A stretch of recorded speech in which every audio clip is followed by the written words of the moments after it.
Hey guys, did you know that I have a Patreon where you can support me and plus get awesome rewards? Or if you're thinking to yourself, but Julian, I want even more bang for my buck while still supporting you, you can pop over to my Redbubble and check out my awesome store with new designs appearing regularly. But for now, enjoy the video you're about to watch. Hey everyone, it's me, Julian Greystoke. Today I'm wearing this really awesome necklace that I found at a thrift store.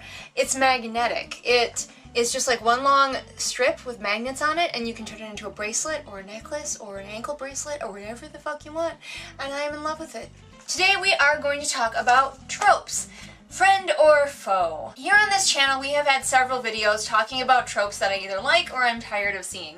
And if future me is feeling really ambitious, she will link them all in the doobly-doo. Come on future me, I believe in you. I'm always doing this to my future self, just making her link like everything in the doobly-doo. But, of course, the real question is, if I put tropes in my book, is it good or bad? We're gonna talk about it! That's what this video is. So let's just get started. First of all, you have probably heard people say that there's nothing new under the sun, and yeah, I pretty much believe that. The basics of every story that can be told has probably been told in some form or another.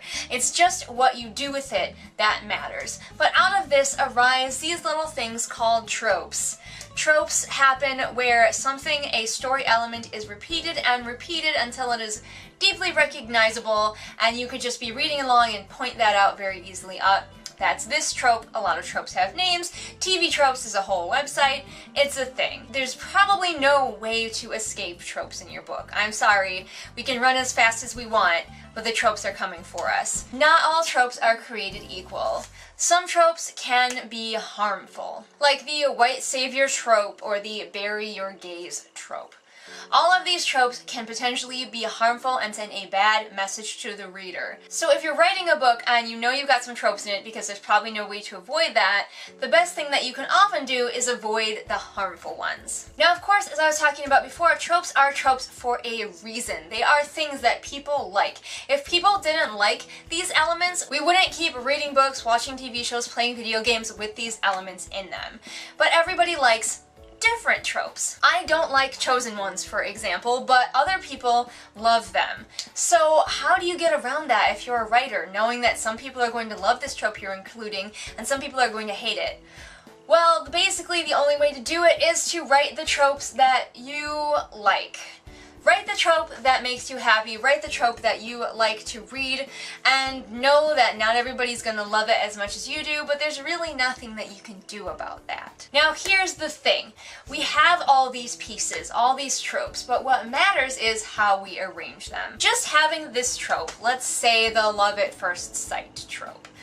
Just having it be exactly the same as every other love at first sight that you've ever read, just because you like that trope, doesn't necessarily mean that other people are going to like it, even if they do like that trope. People are hoping to see a trope they like brought to them in an interesting way, maybe a way they didn't think of before, or maybe a way that just like is refreshing with characters they haven't met before. So if you are writing a trope, try to think of ways to use that trope a bit differently to surprise people with that trope. And of course, one of the very best ways to do that is to subvert it. Subverting tropes is really fun, especially if you can build up your reader's expectation that you are going to follow this trope, and then you don't. Whether you go on to make it be a different trope or you go on to do something completely else unexpected, it is super fun to subvert a trope and let readers think they're going to get one thing when they get another. Most readers are pleasantly surprised by this. I haven't met too many readers of mine who have read something where they thought I was going to go with this one trope and I did something else, that were unhappy that I didn't go with the trope.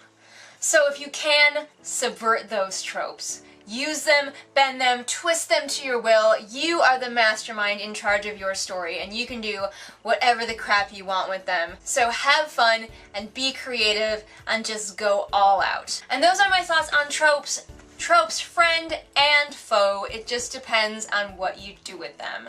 So have fun out there, use tropes safely, and if you have any questions or thoughts about how to use tropes in fun and interesting ways, comment below and let me know. Don't forget, everyone, that I post new videos Mondays and Fridays. I have been doing this for quite a long time, so my channel is chock full of content. So if you like this, go check it out. There's more. There's so much more. All the links to my social media are in the doobly-doo for ease of your clicking. And if you liked what you saw here but wish it was higher quality, well, then you can support me on my Patreon, where I am saving up all donations to buy better equipment. I know it seems like I've been doing this forever, but it takes a long time. Equipment is expensive, you guys. And I will see you again next time with whatever it is I happen to be doing next time. Bye! Hey everybody, it is shout out time. Time for me to shout out to my amazing patrons, Kim, Sarah, and Savvy Panda. So if you want to be cool like these great people, then become my patron over on Patreon.